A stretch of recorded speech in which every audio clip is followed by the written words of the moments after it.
Stevens. Stevens inside, puts up the layup attempt. He gets met at the rim and fouled. He'll head to the line and shoot two. Penn State hasn't put one down from the field in the last 3 minutes and change. Need to knock down some free throws because they are really struggling from the field right now. It's allowed Georgetown to get right back into this game. And on the sideline, Josh LeBlanc, the four-star forward out of Baton Rouge, Louisiana, looks a little bit tense, swinging that left and right leg back and forth, trying to loosen up. And he would be a huge loss for the Hoyas if he can't go. Stevens, first free throw, nothing but net. 27-18 now, Penn State leads. Some substitutions, Yurtseven exits, Wahab back in for the Hoyas. Stevens now 2 of 3 from the free throw line, entered shooting 44%, but typically a better shooter than that would indicate. Splits the free throws, misses the second one back iron. Here come the Hoyas. McClung in the open court, near side three-point line corner. McClung driving in, puts up the floater. That one won't go. Rebounded by Stevens. Here comes Penn State. Under 6 minutes to go in the first half. Penn State leading 27-18. Wheeler gets a screen from Watkins, drives in, kicks it to the wing for Stevens. Stevens from 3. That one won't go. Rebounded by Allen.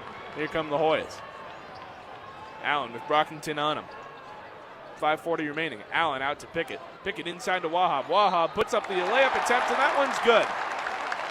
Qudus Wahab gets fouled, the and one, and he'll go to the line and look to complete the three-point play. Going to get Jamari Wheeler for his third. We haven't been calling out Mac McClung's name a ton tonight, but he's been moving the ball. McClung 0 for 2 from the field, but now 2 assists. He's really been distributing and helped set up that and one chance there by Qudus Wahab. Wahab on the season, a 0% free throw shooter. He misses that one as well. Harris secures the rebound for Penn State. 5:30 remaining in the first half. Stevens to Dredd, cross-court pass against the Georgetown full-court pressure. 18 remaining on the shot clock. Dredd gives it off to Hara. Hara tries to dribble a handoff, instead gives it to Myron Jones. Jones looking inside to Hara, and that pass out of reach. Another turnover against the Nittany Lions. That's their 8th. And just too far out in front. John Hara had a mismatch on the block, so the pass was trying to lead him and put it somewhere where only he could get it. Only problem was he didn't really need that much. It was too far in front of even Hara going out of bounds. Georgetown inbounds the ball. 5:15 remaining in the first half. Mosley now back to Allen. Allen crosses the timeline. Takes one too many steps, and that's going to be a traveling violation or another turnover against the Hoyas. That's their 11th. This game has gotten really ugly just in terms of the quality of play. A lot of turnovers, not a lot of baskets from the field. It's really kind of turned into a defensive slugfest in the last 3 to 4 minutes. 5:09 remaining. Penn State leading 27-20. They jumped out to a big lead to start things off, but Georgetown slowly clawing back into this contest using that full court pressure. Jones in the backcourt, has to cross, only has 3 seconds to do so, gets it up to Dredd. Now here's Brockington. Brockington up ahead with the layup attempt. A blocking foul against the Hoyas. Brockington will go to the line and shoot two. Questionable call there, and the crowd does not like it one bit. Patrick Ewing very upset, out onto the floor, arguing this call. Looks like they're going to get Jagan Mosley on the block here. Looks like he might have had his heels in that restricted area there, so very, very close, but they call as a block, and Brockington will go to the line.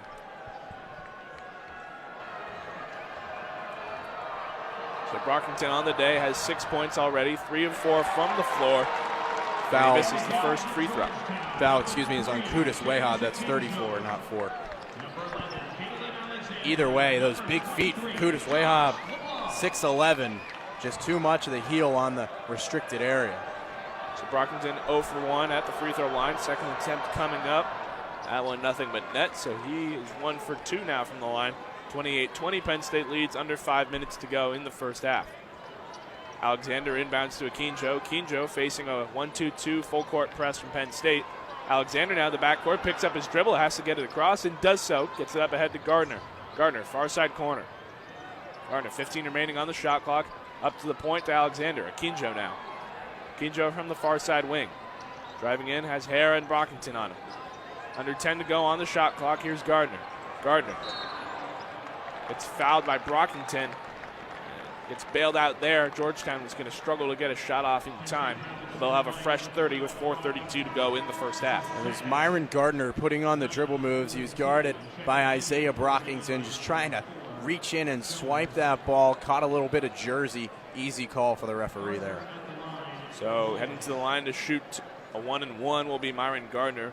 Brockington exits. Curtis Jones Jr. in for the Nittany Lions. First free throw is good for Gardner.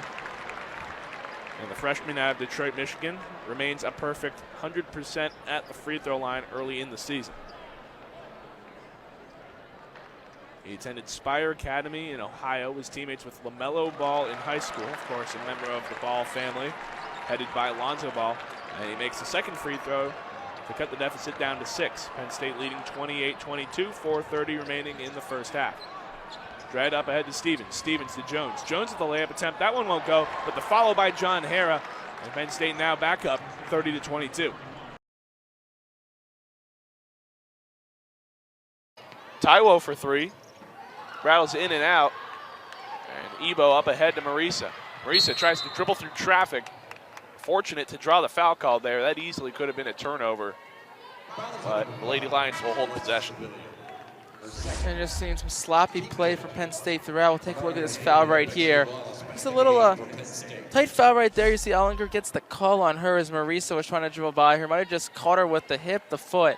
But it'll be 2 shots for Marisa as Penn State took over about 9 minutes for Penn State finally to get into the bonus. And won't have much time to capitalize here as Iowa, as we said, had about half a quarter to capitalize on the Penn State over fouling. So the free throw, first one good from Marisa. She's a perfect 2 of 2 at the line. Make that 3 of 3. And the Lady Lions now with 46 points. Full court pressure. Warnock finds Civilian, and now Doyle. She'll have to cross. Finds Warnock cross court. 12-second differential between game clock and shot clock. Hawkeyes can take their time here. Civilian inside to Warnock. She'll pull off the elbow jumper. Gets fouled from behind. She'll head to the line and shoot a deuce. I believe it was on McDaniel.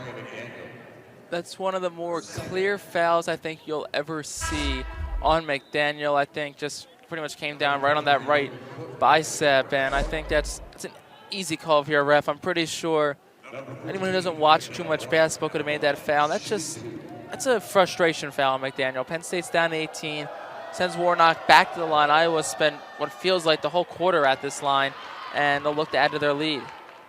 First free throw no good from Warnock. 72% shooter coming into tonight. 2 of 3 from the free throw line now. You see there 14 points and 5 rebounds to her credit, and misses the second as well. So first trip goes 2 of 2, this time 0 of 2 from the line. And the Lady Lions will have the last shot. Down by 18. Higgins with 10. Looking for Marisa at the top. Offensive foul on Wallace. She put her shoulder into the defender, Doyle. Gets called for it, and Iowa will have the ball with 8 seconds. Not a good foul right there by Bexley Wallace. Penn State is looking for a shot right there. You make a 3, you're down 15, even a 2, 16. A lot better than 18, and now with 8 seconds left gives Iowa an opportunity to get it back into the 20-point deficit range for Penn State. Hawkeyes move quick, get it to Doyle. She'll drive in with 2, puts up the right hand, beats the buzzer. Kathleen Doyle puts it in with the right. As the seconds tick off, she's able to put the Hawkeyes up by an even 20. Take another look here, Jake. What a beautiful move. Stops on a dime, pivots around, and Doyle, nice little floater right there. Drops it in, teardropper. Iowa leads by 20 at the end of the third. Shades of Magic Johnson with the baby hook. Hawkeyes by 20. We'll be back with the fourth quarter here from the Bryce Jordan Center. Final look there at the workout video from Anna Camden, the freshman forward who really known for her sharp shooting abilities. Today only 1 of 5 from distance, but she's got the second highest percentage on the team. Yeah, Camden Sowen hails from the Shipley School from Downingtown, Pennsylvania, right in that Philadelphia, Pennsylvania area. Led her team to back-to-back state championships in the state of Pennsylvania. Was ranked the number 31 player coming out of high school last season. So we talked about that bright future for Penn State. You got Higgins, you got Camden, got a whole lot more. So you got Keeger just trying to build that culture here at Penn State. She's got some young pieces in place that can grow with her over the next handful of years. The all-time scoring leader in the Shipley School history. Had 2 older sisters that played college sports. She's continuing that legacy here at Penn State. Pulling up from distance, that one good from Doyle. Kathleen Doyle out of the media timeout between quarters, able to sink that three-pointer. She's now got 21 points. Frazier to Marisa. Now to Frazier, near side. 15 left on the shot clock. And she throws that one away. In between McDaniel and Marisa, just a miscommunication there. Yeah, just miscommunication right there, and just getting sloppy down the stretch for Penn State. And they kept it close, drew about a quarter and a half so far, but Iowa kind of just done a really nice job putting it away, keeping any doubt of a road upset for the Hawkeyes out of question. It's an Iowa team. They've won 32 straight games at home. The question always was, can they win on the road? And they're showing tonight that they have no issue going into road environments and picking up wins if they can hold on tonight. Olinger turns it over, and now the Lady Lions on the attack. Here's K-Mac, pulls up, no good. Rebounded by Camden, puts up the right hand in. Anna Camden with the follow on the offensive rebound. Cuts the deficit to 21. 69-48, Hawkeyes lead. As they cross the timeline, Doyle, far side to Meyer, inside now to Warnock. Goes up, gets blocked by Smith, and a foul call. It's going to go against Warnock. A little bit too aggressive there, trying to steal the ball back from Alicia. Yeah, definitely, and just you're up 21. Not sure if that's really the most necessary fouls. You know, they're playing hard. Got to give them credit to that. Both teams, obviously, this game's 21-point lead for Iowa. It's entering blowout territory, but both teams still got their starters on the court. Both teams playing hard. Got to give a lot of credit to both programs right now. Camden inside to the smaller Marisa. She drives in, gets it poked from behind by Civilian, and it'll be last touched by Civilian, so Penn State keeps the ball on the Iowa end. Maya Bembry checks in for Kamaria McDaniel. So a pretty young lineup there on the court. Marisa, Hagens, Bembry, and Camden, all freshmen, joined by Smith. Marisa with 5 to shoot to Hagens.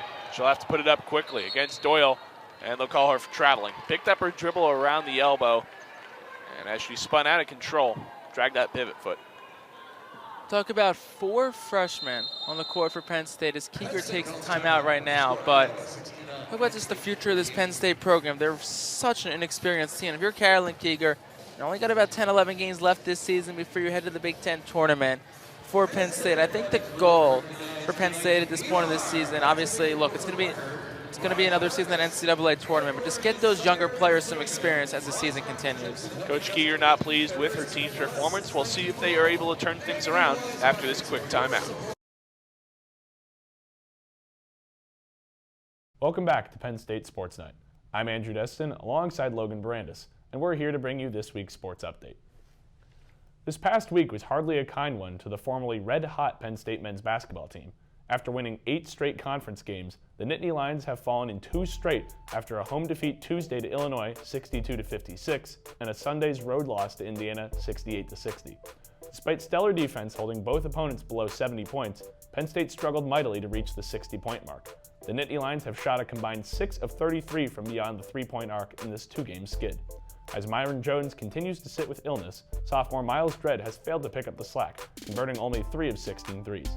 Despite these offensive shortcomings, senior Lamar Stevens led with 29 points against Indiana to move into second place all-time in career points for a Nittany Lion with 2,145. He now trails all-time leader Taylor Battle by just 68 points. Despite losing out on a chance to be atop the college wrestling world by falling to Iowa 19-17 on Friday, the number 2 ranked Nittany Lions returned to Rec Hall and got back to their winning ways with a resounding 40-3 victory against Maryland on Sunday. Winning all but one bout, Penn State easily took care of business against a Maryland team that entered with only 2 wins on the season. Seniors Vincenzo Joseph and Mark Hall picked up big victories in the 165 and 174 weight classes, respectively, to give the Nittany Lions a commanding 29-3 lead from which they wouldn't look back. Penn State moves to 8-2 overall and 5-1 in Big Ten play with the win.